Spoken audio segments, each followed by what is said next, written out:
Hi friends, welcome to our channel. இன்னைக்கு நம்ம சேனல்ல ரொம்பவே சாஃப்டான டேஸ்டியான டூட்டி ஃப்ரூட்டி கேக் எப்படி செய்யலாம்னு பார்க்கலாம். வாங்க வீடியோக்குள்ள போகலாம். ஒரு கப் காய்ச்சி ஆற வச்ச பால் இல்லை ஒரு ஸ்பூன் லெமன் ஜூஸ் சேர்த்து நம்ம நல்லா கலந்து விட்டுக்கலாம். இந்த மாதிரி நல்லா கலந்து விட்டுக்கோங்க. 10 நிமிஷம் இது அப்படியே இருக்கட்டும். 1/4 கப் டூட்டி ஃப்ரூட்டி இல்லை ஒரு ஸ்பூன் மைதா மாவு சேர்த்து நல்லா கலந்து விட்டுக்கலாம். நம்ம இப்படி மைதா மாவு சேர்த்து கலந்து விட்டோம் அப்படின்னா கேக்கில் சேர்க்கும்போது இது அடியில் போய் தங்கிராமல் இருக்கும். ஒரு பாத்திரத்தில் 1 கப் மைதா மாவு சேர்த்துக்கோங்க. ஒரு ஸ்பூன் பேக்கிங் சோடா சேர்த்து நல்லா கலந்து விட்டுக்கலாம். 1/2 கப் சுகரை பவுடர் பண்ணி சேர்த்துக்கலாம். சேர்த்து நல்லா கலந்து விட்டுக்கோங்க.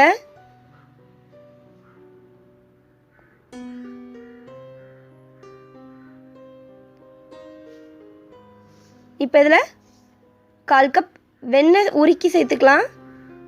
நீங்கள் பட்டருக்கு பதிலாக நெய் எண்ணெய் எதுனாலும் யூஸ் பண்ணிக்கலாம். சேர்த்து நல்லா கலந்து விட்டுக்கோங்க. நம்ம லெமன் ஜூஸ் வச்சுருந்த பாலையும் இதில் சேர்த்துடலாம். சேர்த்து நல்லா கலந்து விட்டுக்கோங்க.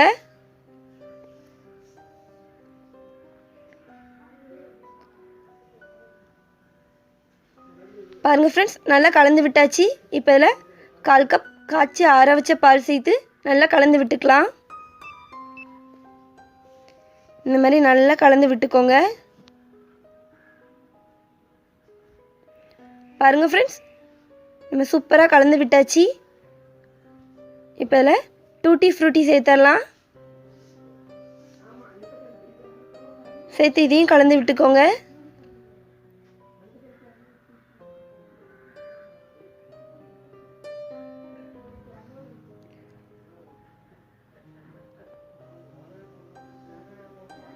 நம்மளோட கேக் மாவு ரெடி ஆயிடுச்சு. இப்போ இதை பேக் பண்ணிடலாம். அதுக்கு ஃபஸ்ட்டு பேக்கிங் பண்ணுற ட்ரை ரெடி பண்ணிடலாம். நம்ம எந்த பாத்திரத்தில் பேக் பண்ண போகிறோமோ அந்த பாத்திரத்தில் ஒரு ஸ்பூன் எண்ணெய் சேர்த்து நல்லா இந்த மாதிரி தடவி விட்டுக்கோங்க.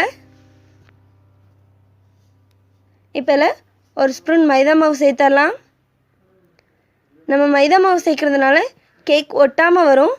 சேர்த்து அதையும் எல்லா பக்கமும் படுற மாதிரி இந்த மாதிரி தடவி விட்டுக்கோங்க.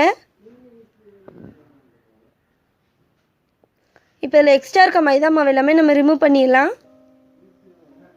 இந்த மாதிரி ரிமூவ் பண்ணி எடுத்துருங்க. இப்போ இது மேலே நம்ம செஞ்சு வச்சுருக்க கேக் மாவு இந்த மாதிரி 2 டைம் டேப் பண்ணிக்கலாம். நம்ம பேக் பண்ண போகிற குக்கரில் அடியில் 1 லேயர் மண் சேர்த்துக்கலாம். நீங்கள் உப்பு கூட சேர்த்துக்கலாம்.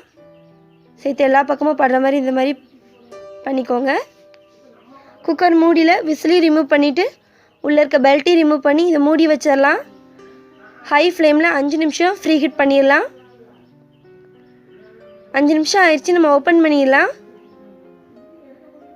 இப்போ இதில் ஒரு தட்டு வச்சுக்கோங்க. இது மேலே நம்ம செஞ்சு வச்சுருக்க கேக் மாவு பாத்திரம்.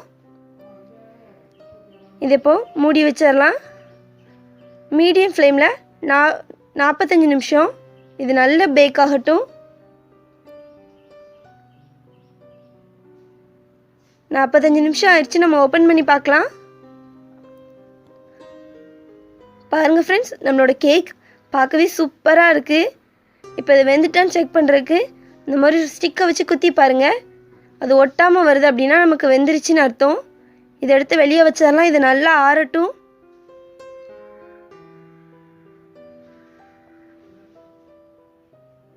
கேக் நல்லா ஆறிடுச்சு.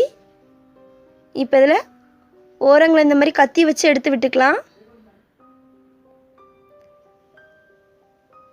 இது இப்போ வேறு பிளேட்டுக்கு கவுத்திடலாம். இப்போ இதை ஓப்பன் பண்ணி பார்க்கலாம். பாருங்கள் ஃப்ரெண்ட்ஸ், பாத்திரத்தில் ஒட்டவே இல்லை, எவ்வளோ சூப்பராக வந்திருக்குன்னு. பார்க்கவே சூப்பராக இருக்குது. இப்போ இதை கட் பண்ணலாம். பாருங்கள் ஃப்ரெண்ட்ஸ், நம்மளோட டூட்டி ஃப்ரூட்டி கேக் பார்க்கவே சூப்பராக இருக்குது. டேஸ்ட்டும் சூப்பராக இருக்கும். ரொம்ப ரொம்ப சாஃப்டாக இருக்கும். நீங்களும் செஞ்சு பாருங்கள். இந்த வீடியோ உங்களுக்கு பிடிச்சிருந்தா தாயம்மாள் சமையலுக்கு சப்ஸ்கிரைப் பண்ணுங்கள், லைக் பண்ணுங்கள், ஷேர் பண்ணுங்கள், கமெண்ட் பண்ணுங்கள். தேங்க்யூ.